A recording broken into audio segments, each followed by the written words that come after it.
Is pagan polytheistic? It depends on who you ask. If you... Guess what finger I'm holding up? I'm asking George Clooney. Is baseball an instrument? Is mayonnaise an instrument? Is wombo an instrument? Back after this.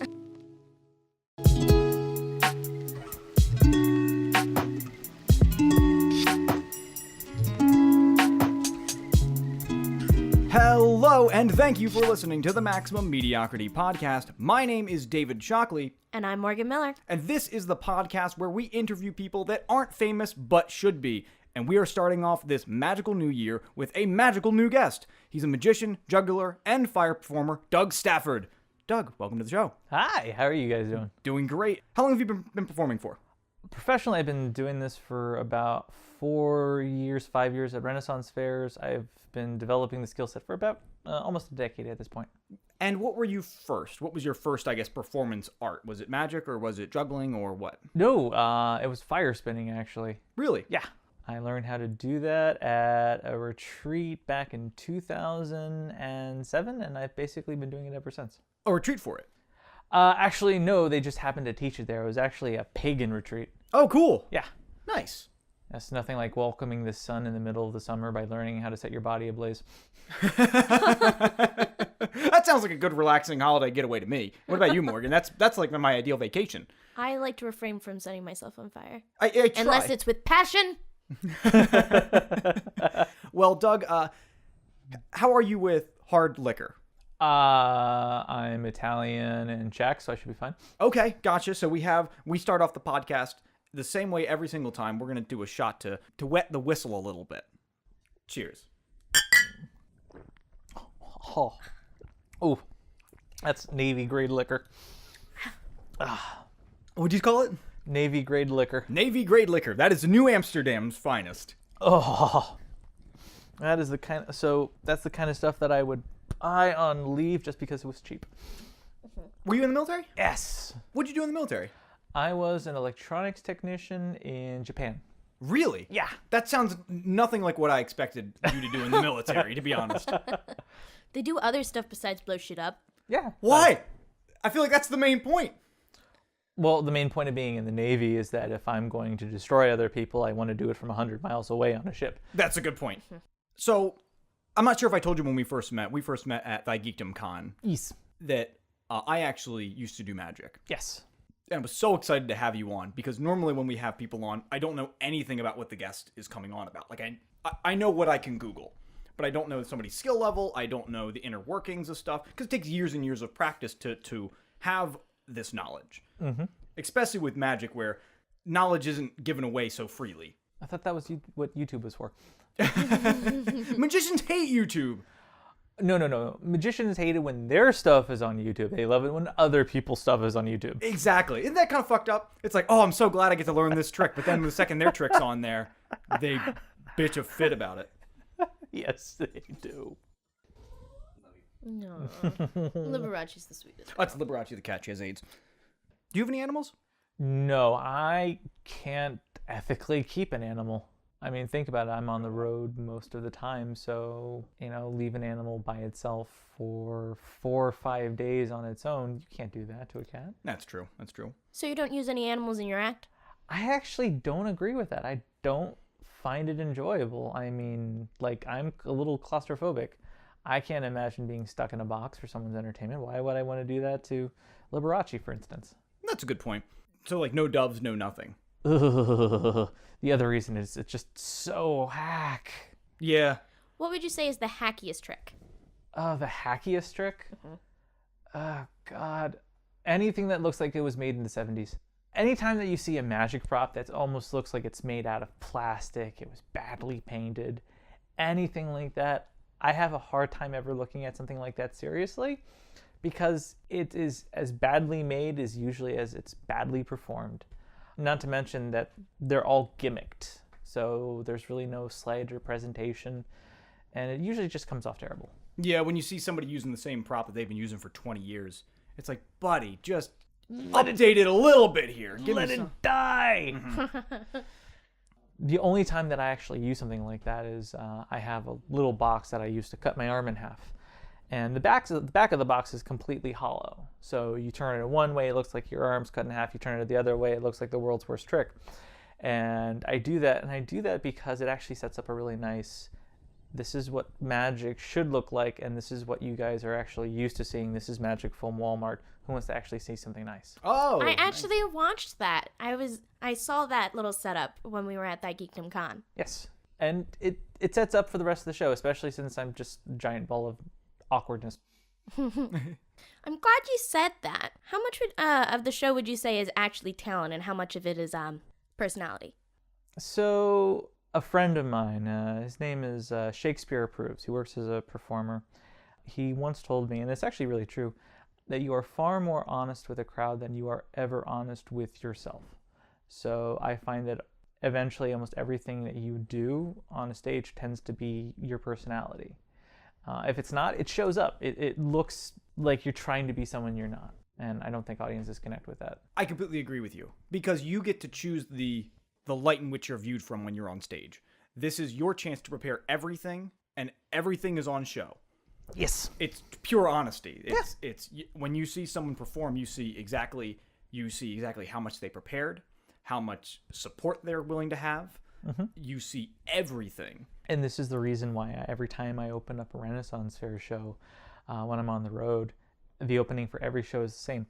Lords and ladies, welcome to the Virginia Renaissance Fair. Now that I've butchered an English accent, hi. Because that right there, being up front and being everything that you are, no matter how much I could do it, no one will ever believe an English accent at a Ren Fair. They all know that it's someone in the background. So if I just make fun of the fourth wall a little bit, I enjoy that. Deadpool style. My girlfriend is a huge Deadpool fan, and ever since then, anytime the fourth wall is brought up, Deadpool! Okay, then I have to ask one question. Favorite version of Deadpool? Me, I don't care. Her, I have no idea. Okay, fair enough. So this is a good transition, because Okay. what I was trying to get at was, so I did magic for a while, and this is the one time, I'm so excited to have you on, because the one time that actually I can talk to somebody that I know something about rather than learning exclusively. So we're going to do a little bit of a game. I have 5 questions here Crud, go ahead. based off of magic. All right. A little bit of a quiz. Now, and I'm happy that I actually was able to make a fucking quiz that I knew something about, but I am a generous god, Doug. Okay. I think the questions are pretty easy. Okay. Here's the rules. Okay. It's 5 questions. If you can get 3 questions correct, then me and Morgan, as the makers of the quiz, have to take an additional shot, even though Morgan had nothing to do with it. But if you cannot get at least 3 questions correct, then you have to take an additional shot. Just remember, the Lord giveth and the Lord taketh. Oh, I am so screwed. Go ahead. Okay. How are you with magical history, the history of mystery? Oh, that's adorable. I'm a YouTube magician. I'm terrible. Oh, no. Hit me. Oh, you poor summer child. Question 1. What is commonly believed to be the oldest magic trick in history? Cups and balls. Easy. He's on the board. Question 2. Harry Houdini bragged that he could figure out any magic trick that was done if he was able to see it repeated 3 times. What was the trick that eventually stumped him? Ambitious card. Correct. He's 2 for 2. Who was the magician that stumped him? That would be the Professor Di Vernon. The Professor Di Vernon. That is correct. You're 3. He's doing great. Oh, Lord. Di Vernon, one of my favorite magicians, by the way. Do you know what Di Vernon's original name was? What his common name was? Actually, no, I don't. David Werner. I know that because there's a bunch of Davids in magic. David Blaine, David Copperfield, David Werner. Yes. That's not one of the questions. That's just a fun fact for you. Question 4. In 1983, David Copperfield made what famous monument disappear? Statue of Liberty. Statue of Liberty. He's almost cleared it. Final question. A little bit of a ringer. Harry Houdini is not Harry Houdini's original name. Where did he derive this name from? Who was his inspiration for this name? I would like to answer, actually. Morgan. Your mother. Close. Actually, the correct answer was your mama's pussy lips. I'm so sorry. Oh man, the only thing I can remember about his name is that he actually had a brother in magic. His biological brother was a fellow magician who's named Robert Houdin. Was that the guy? Was that where he got it from? I don't actually know. The correct answer is the French magician Robert Houdin. That was not his brother. That was his inspiration. Oh God, I was right, but for the wrong reasons. I'll give you a point for that one. Congratulations, cleared the board. A true expert of the magical. Morgan, would you mind getting us the shots? Yay! You can do a shot anyway if you want to, but we're not forcing you. No pressure. I have 2 bottles of chocolate stout. I'm happy. Okay, that's fine. That's So fine. I will. He's a lightweight. That's fine, Morgan. You know, just get us. No pressure. Tell you what, give me half of your drink. Okay, fair enough. Because it's like math. I did half of the answer. Respectable. Honest-ish. What should we cheers to, Doug? You know what? I grew up on Comedy Central, so Ziggy Zaggy, if you're familiar. Oh, Ziggy Zaggy, Ziggy Zaggy. Oi, Oi, oi, oi, oi. oi. Cheers. The Man Show, right? Yes. I watched that for hours when I was a kid. That and lots of different types of comedy. The Man Show would never fly today, right? No. I mean, it's called The Man Show. I'm pretty sure that people would have an issue with that itself. Oh, and the show. Have you ever seen The Man Show, Morgan? Never. It is. Is there even one white guy on it? It's all white guys. Out. It's out. It's It is cisgendered, white, heteronormative male. Oh my God. Just to give you an example, the end credits were women jumping on trampolines. I mean, it sounds like I'd like the show. It was fucking hysterical. I'm gonna go watch that, see if it holds up. You know what that made me think of? God bless the wisdom of Officer Number 3. Oh, God bless the wisdom of Officer 3. Just give them girls on trampolines. Are you familiar with the band Ludo? No. They did a song called Love Me Dead. Okay. Maybe we'll play it later for you, but it kind of has a very similar like Man Show type of Vibe. role to it. Yeah. Okay. Cool. Magicians. Yes. Comedy Central. Yes. I have to say, my favorite magician on Comedy Central was the only magician that I think made it on Comedy Central. The Amazing Jonathan. The Amazing Jonathan. God. Are you a fan of his?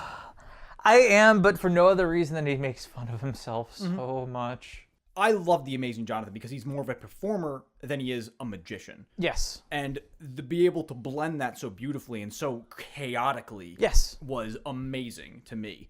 Who does that for you? Like, who is that, like, pinnacle of art for you?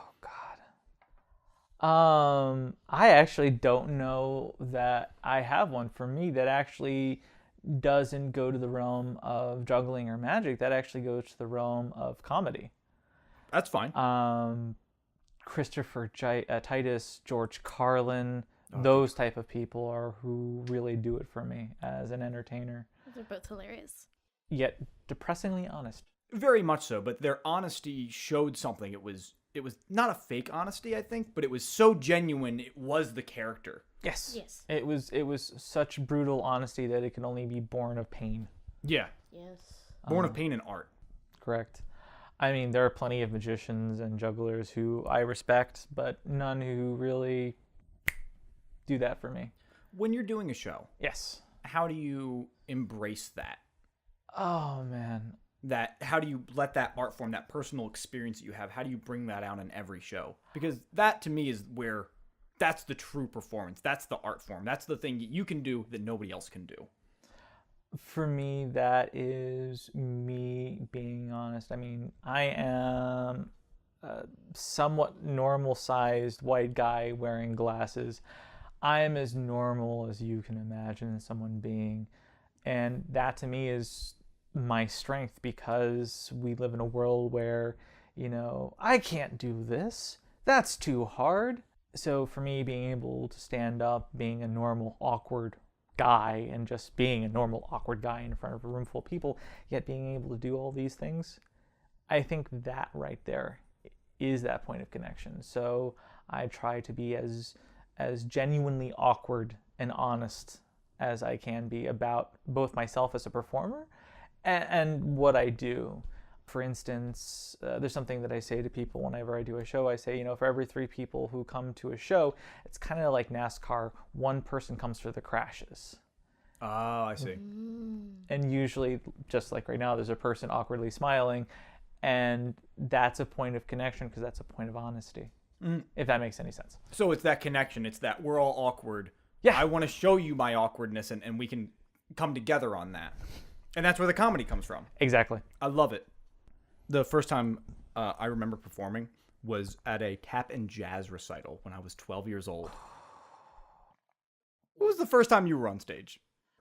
First time that I remember being on stage, the one that really screams at me was I was in Philadelphia at a place called Club Ruba. The famous Club Ruba. Oh, God. I wish it was the famous Club Ruba. And the reason I remembered being on stage is because it's the first place that actually had a stage. Yeah. Until then, it was mostly awkward tricks in front of people. And I did contact juggling, except in this room, I lit the ball on fire instead, and I did contact juggling while the ball was on fire. Cool. And I remember it because there was a sound that the audience made that was like the crashing of an ocean's wave, and I'm like, wow, I'm addicted to this feeling. And There it was, right in the arm. There's the heroin right there. oh God, yes. I do have a very important question, though. Speaking of balls, do you shave your balls? Nope. I've made it a point to ask all of the guests. Just to make you feel slightly more awkward, the amount of running around and jumping jacks that I do, the amount of friction that would be caused by not having any hair down there. Can you imagine the chafing? I imagine the contact balls wouldn't be the only thing on fire. So does magic ever help you get ladies? Hi, let me show you how awkward and how socially ostracized I was as a child. Let me do magic for you. Want to see me contact juggle my balls? Oh my God. Seriously, have you never tried this? Have you never like picked up a number, got the conversation going with magic? Actually, once. Go I on. knew it. Once. Oh, no, nothing actually happened. I'll tell you why. So I am up in Albany doing a Renaissance fair up in Albany. And at the end of the show, someone comes up and they leave $1 and a little folded up piece of paper in my hat at the end of the show. Yeah. And it was someone's number. And like one of the things I love about traveling is I get to try everything. So I try to make friends wherever I go because everywhere has something interesting about Anal. it. He said something interesting, David. That just depends on how much prep work you do.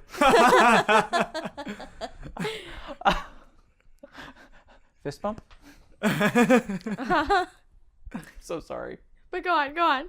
So anyways, I call the number and she's like, I didn't actually think you'd actually respond. I said, well, I'm not familiar with the area and I'd definitely be down for an evening of fun. She's like, would you be okay with going out with me for, piece of pie?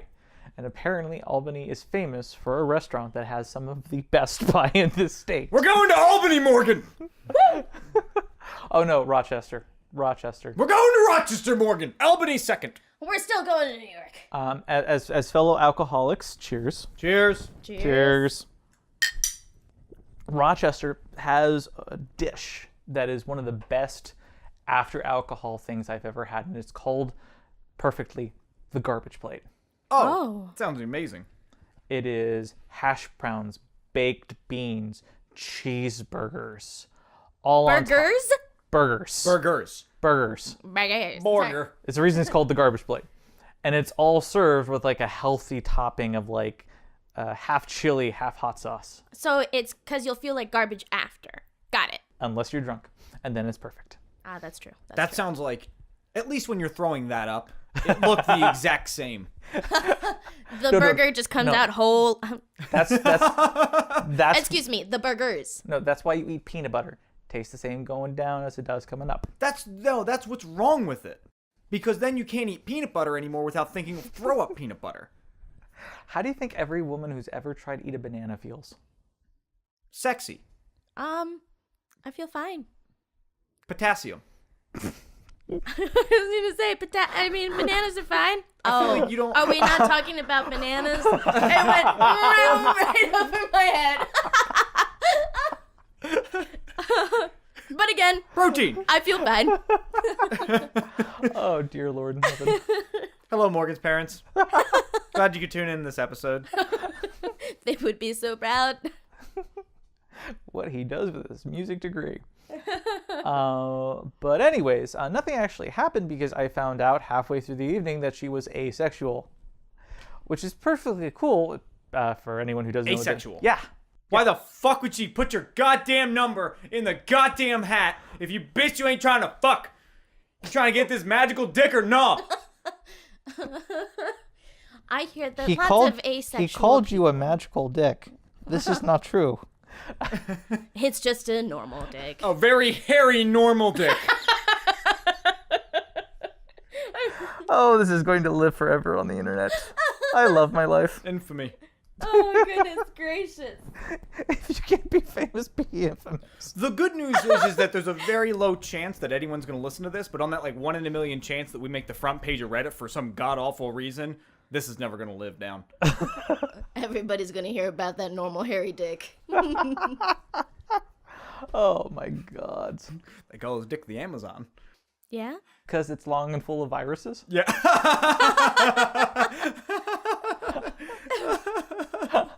I'm not attractive, but I'm quick on the wit. Heyo. But anyways, no, it actually was a wonderful evening. We had a great time. It was really enjoyable. I mean, it was good enough, right? I have found that some of the best things in life are just by random chance. Go on. Since, hey, for those who are happening who do not know this about me, I'm poly. So I've just found that by being expressive and having more than one partner, it just tends to open up your opportunities and things you might encounter. That's polyamorous. Yes. Polyamorous relationship. Yes. Can you explain to people briefly what that is, just to keep them up to date? So for those of you who don't know, polyamory is the concept that you can have more than one person you love, not in like the brother or sister or mother or son, like romantically love. So if I'm at a fair for more than a couple of weeks, it's nice to have a relationship while I'm there because then I get to enjoy and relax and spend time. Would you also say, how's that different from just an open relationship? Polyamory, usually, in my experience, open relationships, a lot of the partners don't want to know who their partner is seeing. And it's usually, sometimes it's open to the extent of, you're not going to have a relationship, but you can fuck. Oh, I see. But this is more intimate. Yes. Gotcha. Which, for a lot of people, feels more dangerous because intimacy is scary. Intimacy is very scary. Because that's opening, that's giving. Yes. That's not taking. Whereas with just having sex, you're just taking. Like, you want something from the partner. Whereas being open and intimate, you're giving that. Yes. As a magician, I don't know how to transition into this. I'm sorry. Nope. I'm glad I was just looking at my questions. No transition. I did not plan for this. No transition, just go. Fuck transitions. As a magician, how many times do people tell you that you should be on America's Got Talent after you've done a trick for them? Fuck you. This is like the 4th time today, and I haven't even done a show. Yeah. I know. Oh, God, I get that so frequently. How do you react to something like that? There really isn't any way for me to react because, like, it's really complimentary at the same time, but at the same time, there's a part of me that dies because I also know how the show was run. Yeah. America's Got Talent is so rigged. It's a show. It's TV. It's not It's real. TV. It's not a real competition. No, well, it's a real competition to a slight extent, but the auditions that they always talk about where anyone can get in, no, they can't. No. That's just free content. That's exactly what it is. About a year and a half ago, one of the bigger magic companies announced that they had been hired to help produce the next contestant for America's Got Talent, which is basically saying that they had gotten hired to coach someone, which does that. And then they removed that post, and a couple months later, when the show was launched for this season, the owner of that company was actually one of the contestants. Oh, look at that. Just so happened to be that. Yes. So when people ask me, I try to be a little honest with them. I try to say, it's television. Yeah. It'd be really cool if I did, because I would love to get a TV credit to my name, because that's how you get into TV. Yeah. It's kind of like getting the olive out of the jar for politicians. The moment that you're on a thing, you just keep getting asked to be back because it's reliability. I'm glad you say that because you're right. People that show up and can do the thing, even if they're not amazing at it, but people that just show up and kind of at least make it work. Professionalism. Professionalism is so goddamn hard to come by. We just running this show, having a new guest on every single episode. It is surprisingly difficult to get people that have professionalism. I'm super thankful of every single guest that we've had on because they've all have been very professional.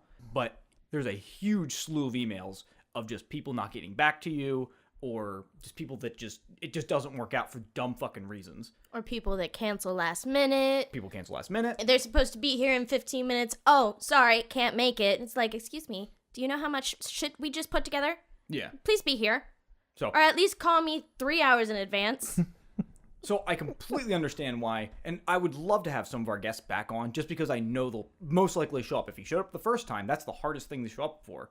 If you can make it, you'll probably be able to make it again. Oh, yeah. And that would make scheduling much easier. No, absolutely, exactly. Sorry, you've brought this anger into me, Doug. Why have you come to this show and made me angry, Doug? But I remember when I was doing magic, people would say, "Oh, you should be on America's Next Top." Whatever. Do you want to be on top? Do you want to be on top?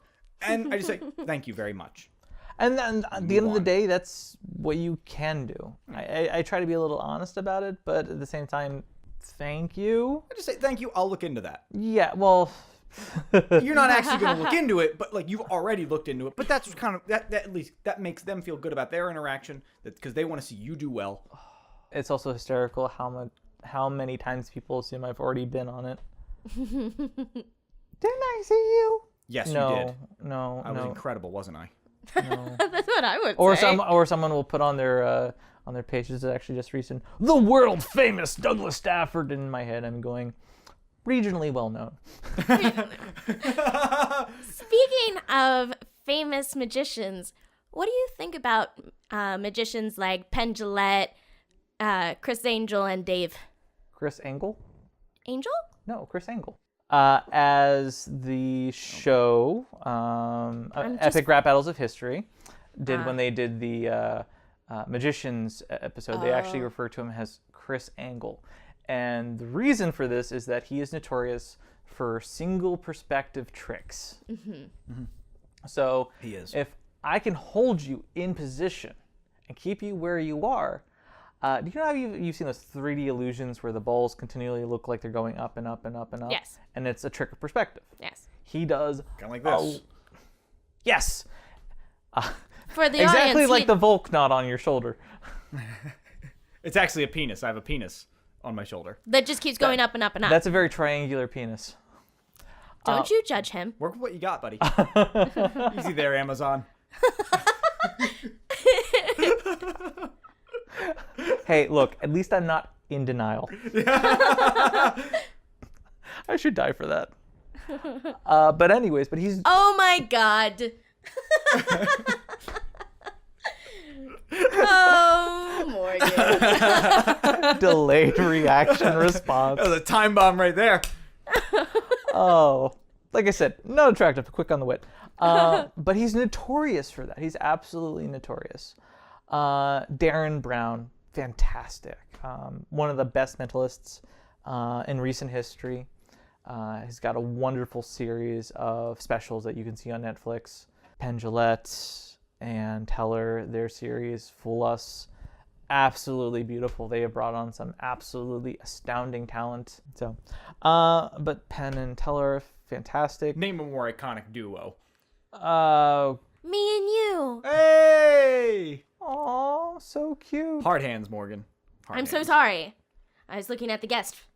Actually, Philadelphia actually has a really amazing tradition of magic. We actually have some of the best names in the industry right now in the city. Really? In Philly? Yeah. I didn't know that.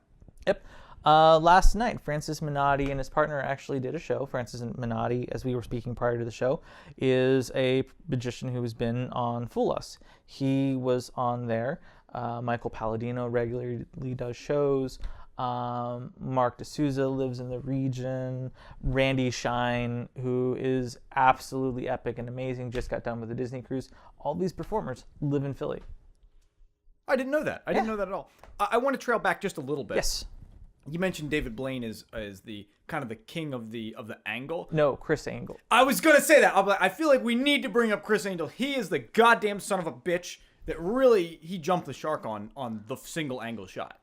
He jumped the shark, but the other thing is that, and this is a big problem with televised magic, is if you are one performer, like it takes years to come up with new material and be able to do it reliably enough to do it in a show. So if you have a show that's on for multiple seasons, like Mind Freak was, eventually you turn into Chris Angel, pretending to summon a demon to push a playing card through a window. Thank God we have the occult. Please, Ball, please push this card through the door. I could have done it myself. That's just laziness. Thank you, Lucifer. Thank you, oh holy Lord.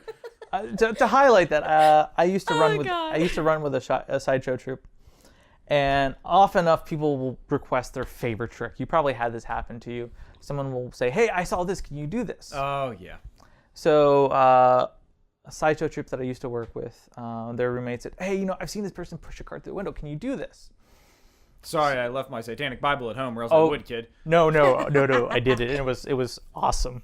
Oh, you did it. I did it. So Well done. I had her sign the card.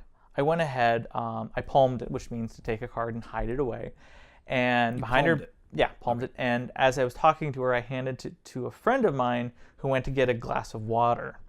And what he did is I put the deck to the window pane. He ran out the back of the house all the way to the front to the window pane.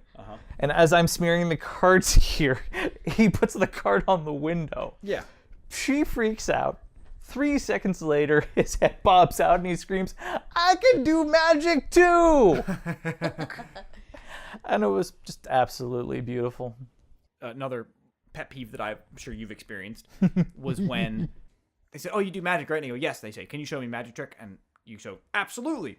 And you fan the cards and you say, "Pick a card." And they go, "Oh, I know this one." Every card trick starts like that. There's thousands of card tricks that start like that, but the second it's happened so many times. Oh, I know this one. I know how this is gonna go. Oh, do you, motherfucker? Well, I He mean, who is about to be entertained. You know what? Then I have fun with them at that point. If they start doing that, I go, okay, I get to have fun with you. Yeah, that's what it is. It's like, oh, it's Christmas morning. Oh yeah, no, because there are so many effects that you can do with a stack of cards that aren't pick a card. I'm glad we brought that up, because how do you handle hecklers? Like, during the show. I'm sure there are people that are like, "That's not real." So it depends. It really depends. Because I both do juggling and magic, there's this weird middle ground where people don't know if it's juggling or magic. So when they heckle you when you're juggling, you just peg them with the ball and continue juggling. No, actually, usually what I'll do is I do a thing called cigar boxes. It's basically manipulating a set of boxes, and because inertia, the boxes generally stay in place. So I will usually have about 1 out of every 3 shows a kid say, "I know how that's done, it's magnets." So I look at the kid, I literally just stop the show and I say, "Okay, do you know what a magnet feels like?" "Yes!" "Pick up the box. Put down the box. Pick up the box. Put down the box. Does that feel like a magnet?" "No." "How do I do that?" "Huh? I have no social life." And then the show just continues. And at that point, I've dealt with at least 1/3 of the rest of the hecklers. Mm-hmm. And the other thing is you don't do tricks that people see all the time. The moment someone does a trick that they've seen before, it's the reason why there's certain tricks that are just so overdone. Yeah, you can't do certain things anymore. Yeah, it's the reason why every time you pick up a deck of cards, go, "Hey, choose a card." They're like, "Oh, I know what this is," because everyone's seen pick a card.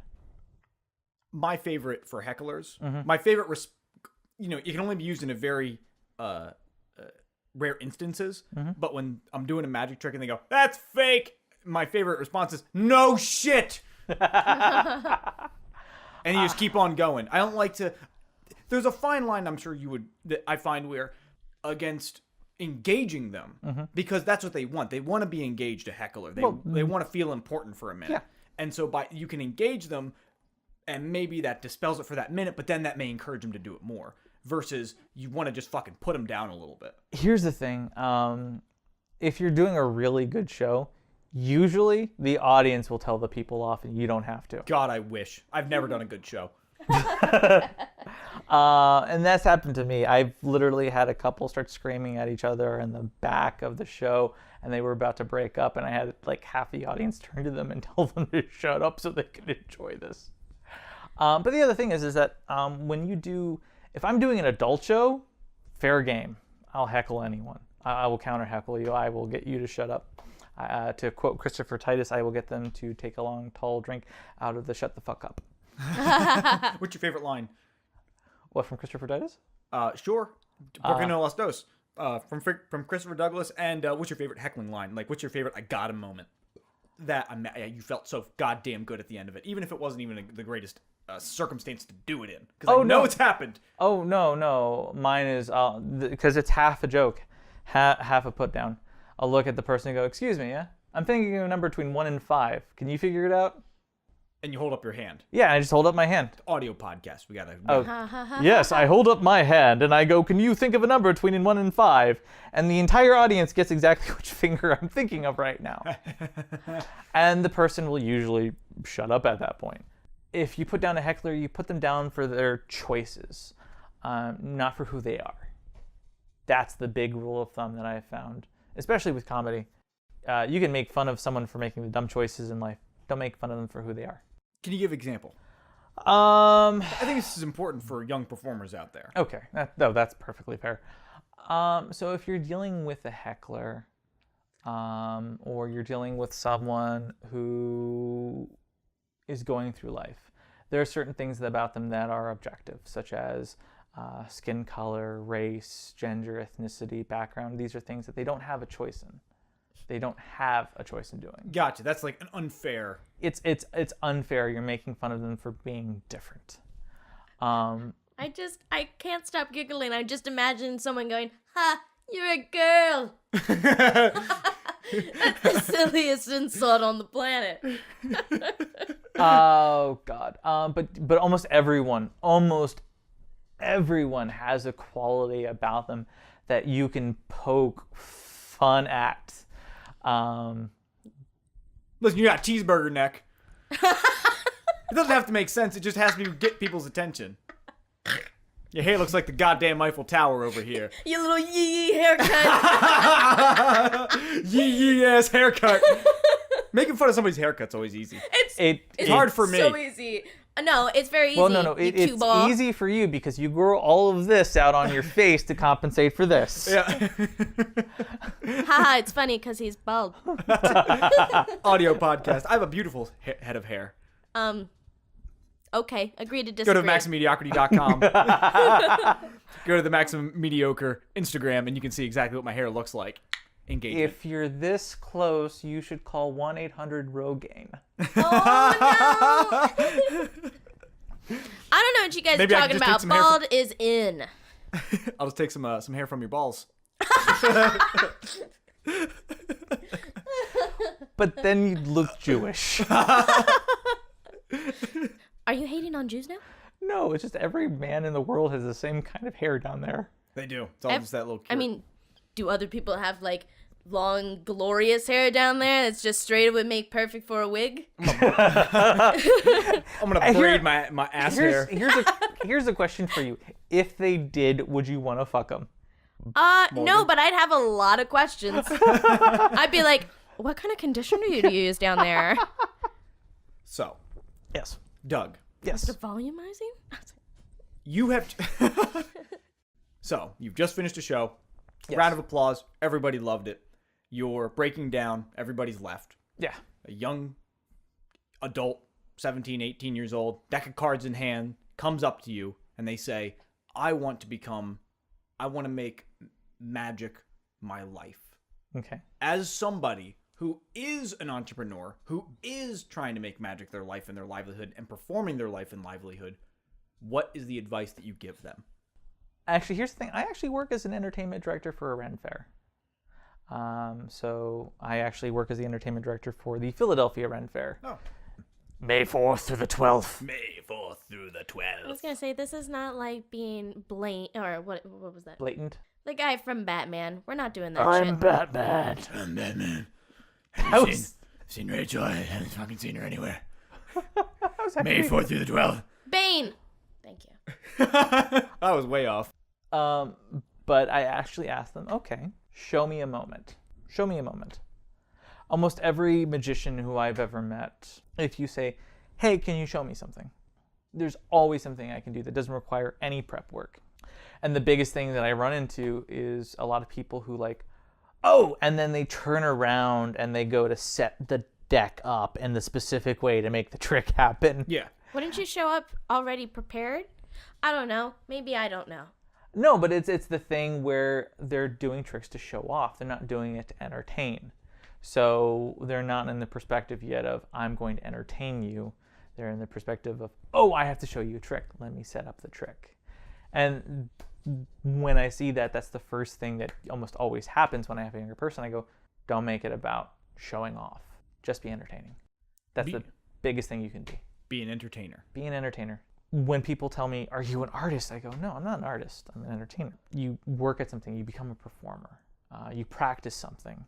And then you find the pieces of the thing that you practice that people find entertaining, and you learn how to make what you do entertaining. Then you're an entertainer. And if you can slip a little bit of thought into it, a little bit of wisdom into it, then you're an artist. And that's sort of how it goes. But if you're trying to be an entertainer and you're still working on the performative part, that's a difficult part. So you're saying really get those ducks in a row first. You get those ducks in a row first.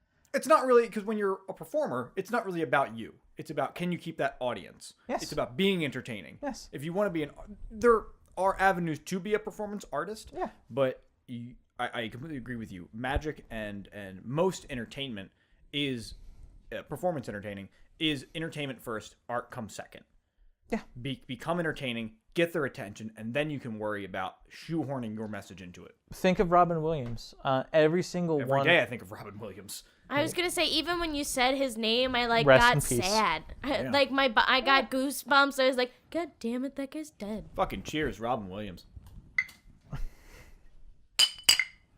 But every single one of his shows, he would always end on a message. He would always end on talking about something that actually had meaning.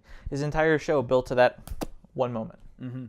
And that's something that I think is absolutely beautiful. And if you can pull that off, art. If you can't pull that off, there's your goal. But don't come out of the starting gate going, I am an artist. Because you're not an artist. You're someone who's doing something for free. Yeah, you're an 18-year-old. You have so much to learn. Oh yeah, well the other thing is, and this is actually a complete side note, is that there's an entire cottage industry around taking advantage of people who want to be entertainers, who want to be artists first, Yes. and using them to make a quick buck. Yeah. It's a huge industry. Oh yeah. There's at least 2 or 3 agencies in the area that's basically what they cater to. You pay them a fortune to get headshots, and it's basically so you can get, be an extra. I always thought that was just to be a model. I had only heard warnings about that for if you wanted to be a model. I'd never thought that could happen to you if you were trying to become a magician. I actually want to backtrack just a little bit to being 18 and inexperienced. How was sex? Awkward. That's not what I was gonna say this time, but I was gonna ask, did you ever struggle with stage fright? And how did you overcome it, if you did? Oh God, all the time. Jesus, stage fright. That's still an issue. That's comforting. It still, It really is comforting. it still is an issue. Stage fright is a thing. First thing, I train at 100%. I never perform at 100%. Perfect practice makes perfect. Practice makes perfect, and making sure you don't work as hard as you do when you practice also makes you perfect. This is perfect. The guest is starting to slur a little bit. That's how you know we've done our job. And get him more. Damn you! Damn you and your alcohol. MaximumMediocrity.com. But anyways, you start out with a trick that you know you can never screw up. Whether it's self-working or whether it's just so bloody simple. Like, my initial banter with the audience is basically get them to relax. The first 30 seconds, your challenge is to get the audience on your side, to be wanting to be part of your story. That's why we talked to you before we turned the thing on. Sneaky, sneaky. We got him.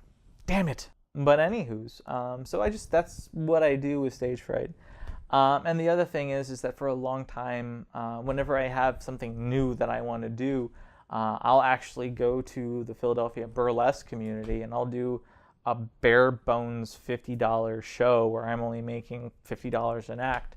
And the only reason I'm doing it is because if I screw it up here, no one cares. So that way I get airtime with it and I make sure I iron out all of the problems. That makes sense. My advice always was stage fright, and not a lot of people understand this, but hopefully somebody listening does if they're going to be going on stage, is I like to think of performances. First, yes, get your act in order. Practice, practice, practice, practice, practice. That's the number one thing that shoots people in the foot, is that they do not prep enough.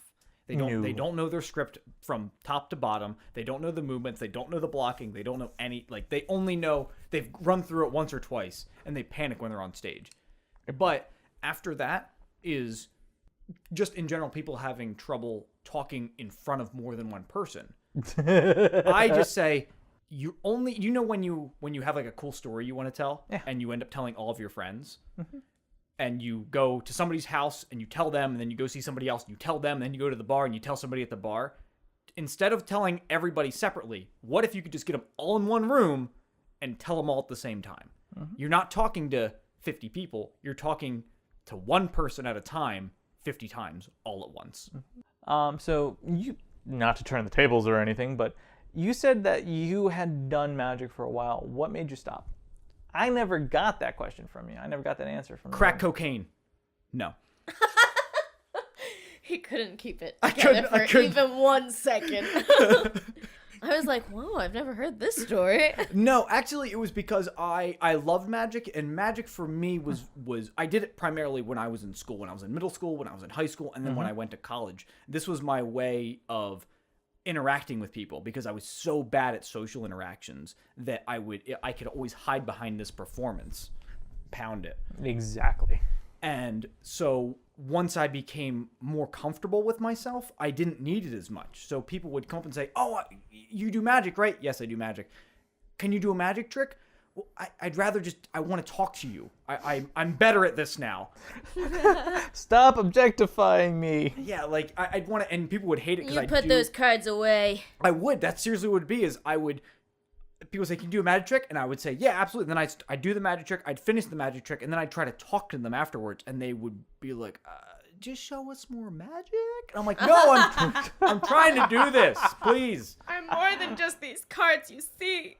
Oh God, it's funny because it's true. Yeah, but then my heart gets going. And I'm like, I got to do something creative, because now I wasn't doing magic as much because of that. So I picked up a few instruments. I started learning how to play some music because I still needed that performance. And God is like, oh, that heroin right in the arm. The second you get back on stage and people start singing the words that you wrote back at you, God, right there. There's nothing better than that. Just like with magic, when you can shock and awe, and they give you that true face of amazement. That you have truly blown their fucking mind. There's nothing better than that. And so it was just from one performance to the other. And then one day I didn't need it as much, I guess. And that's why I was like, you know what? I need to reach a broader audience, and that's why we're here. Dun dun. What's the biggest crowd pleaser you have? Fire breathing. You're right. I would be very pleased. There you go. Easy. What's been your biggest magical blunder? This is not the easy life. I have made a bunch of them. As any good art, you have to make mistakes to learn. Yeah, but mistakes shouldn't cost you thousands of dollars. Oh yeah, what'd you learn the most? Oh God. You always learn a lesson when it involves money. Oh. Have you ever noticed that? Absolutely. I mean, I learned that you can never lend somebody money if you expect to get it back, and I have never forgotten it. Never ever. I am tearing up at the thought of this, but my biggest magical blunder would be the Fringe Festival circuit. I did the Rochester Fringe Festival 3 years ago, and I did really well. I had sold out shows, 5 shows. I made decent bank, and I said, I'm going to try this again, because every year I try something different. Yeah. And so I went ahead and did that, and what ended up happening is every Fringe Festival that I did at a loss. Everyone, including that one, when I went back to it. because they're like, we had a magician and he did really well. Let's bring more. Oh no. They brought in more acts. Okay. The thing about fringe festivals is they work really, really well if you already have a gigantic budget and $10,000 and you're willing to be at a place weeks before you have to be there. But if you're a normal person, then you're just going to have to make your own way. So I performed at a 250 person theater in Washington, D.C., and I only sold 35 tickets. Oh, wow. Yeah, That sounds bad. it does. I mean, I went home with two lovely ladies that night, but that's an entirely different story. Hey, he has gotten laid from magic, ladies and gentlemen. We finally got it out of him. There it is. He didn't want to tell us. He was shy. The 2-for-1 special. 35 tickets sold, 250 people entertained, and 2 women disappointed. If that's not magic, I don't know what is. Which is wonderful until you realize that I spent about $2,000 on that festival, That's the going rate. and I got $100. I mean, that's a cheap rate, and I got $100 back. if you know what I mean. Hey, you were that good, huh? They let you keep the change? God. They were like, keep terrible. the tip. You're like, that's for you, Amazon. I have never had to look at a stage manager before and go, I can't come here. You have no tickets sold. I've put about $500 into your local newspapers and no one's coming. I put another $200 into Facebook advertisements and no one's coming. Whew. I can't fake this. I'm sorry. Yeah. And what I discovered is that a lot of these fringe festivals, they just put the festivals on. They don't do anything for advertisement. They don't do anything to get the name out. You are inherently responsible for all of that. So I walked into this festival going, I got a 250-person festival. I put $500 down into advertisement. I should do fine. And I crapped out. I have never had something that made me want to cry more than that. Don't get me wrong, the DC booty call was lovely, but it still sucked. I mean, for $2,000, I hope it was good. You learned a lesson for $2,000. And that year, I learned that lesson at the DC Fringe Festival. I learned the lesson at the Pittsburgh Fringe Festival. I learned that lesson at the Ithaca Fringe Festival. And I learned that lesson at the Rochester Fringe Festival. You're a real slow learner, it sounds like. Well, the problem is a lot of these festivals are contracts. So the moment you sign on the dotted line, you have to go. What is a fringe festival? I'm glad you asked, because that was going to be what I was going to ask. I was So- trying to pick it up through context clues. I'm sorry. I have no fucking clue. So fringe festivals are usually regional-ish events in a city where an organization will ask a theater or several theaters, hey, we want to put on this festival. Can you reduce the cost of what it would cost to rent so these people can get in? Because a theater rental fee is extravagant. And what happens is usually a sponsor, someone else will offset the cost that the theater is losing. The theater will do like a split, like a 70-30 split, 50-50 split. The performer or performers or the company gets 50% of the take. The theater gets 50% of the take. And then on top of that, the organization that sponsors it gets a smaller take. And most of the bigger cities have them. How is this different from other types of festivals? This festival usually specifically caters and focuses on voices that would not normally be heard or voices that could not afford the theater fee. Oh, gotcha. So because of because you don't have your name out there, that's why like they're doing you a favor by giving you that Yes. that space, that performance space, but you're getting fucked. By the time I realized I was too late. So at that point I said, done with fringe festivals. In order to make these viable, I need to be able to spend this amount of money and be here this amount of days prior to a festival. This is not worth it.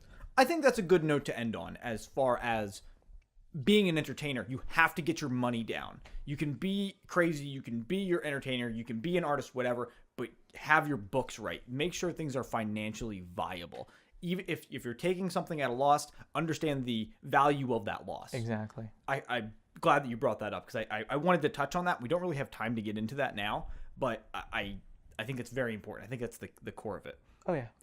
The way we end out every single podcast is we play a little bit of a game. Okay. It's a little improv game. Okay. Very simple. It's a game of telephone. Okay. Where I'm going to say a word, and then you, Doug, are going to think of the first word that comes to your mind, and then based off of your word, Morgan is going to think of the first word that comes into her head, and then so on and so forth back to me. The game ends when either if you cannot think of a word quick enough, it's a pretty quick game, Okay.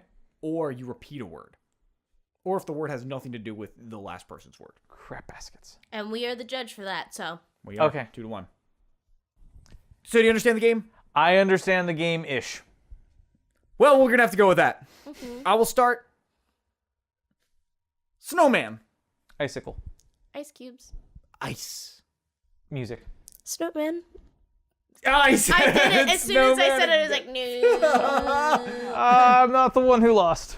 All right, Morgan, why don't you start us off? Oh, okay. I'm going to go with reindeer. Deer. Rudolph. The red-nosed reindeer. Lights. Christmas. Santa Claus. Hanukkah. Adam Sandler. Kwanzaa. Jewish. African American. Holocaust. Oh, no. Say the word. Oh, no. David, you lost! I lost. I'll take that loss. That was fucking funny. Did you say Holocaust twice? Yes. No, just once. Just once, but it does relate. Oh, it was good. Oh, is it my turn to start this? All right, Doug, you start us off. Shitty entertainment. Doug. Magician. Crap. Ah! Poop. Pee. Dookie. Urine. Green Day. Terrible music. Stephen King. That would hurt, just gonna say. Author. Librarian. Sexy. Lunch ladies. Fetish. Porn. Feet. More awkward. David. Turtles. Teenage Mutant.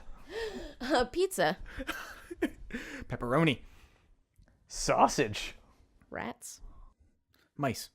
Splinter. Men. Can't think of anything there. Got me. I'm out. That was a good one. Good run, guys. That was a really long one. Yes, that was actually functional. Very well done. Well, Doug, thank you very, very much for coming on to the Maximum Mediocrity podcast. Is there anything that you want to promote? Anything you want to tell people what's going on in your life? Ladies and gentlemen, if you would like to continue with us, on May 4th through the 12th, it is time for the Philadelphia Ren Fair. Other than that, I will be at various other places, shenanigans, and locations during the course. But those are the next big public event. Have a bad idea. And your website is bad-ideas-entertainment.com. I'm on Instagram, Facebook, and now even Twitch. And on that note, thank you very much for listening. Have a wonderful evening. Wear a condom. Do whatever you want. Don't fuck your kids.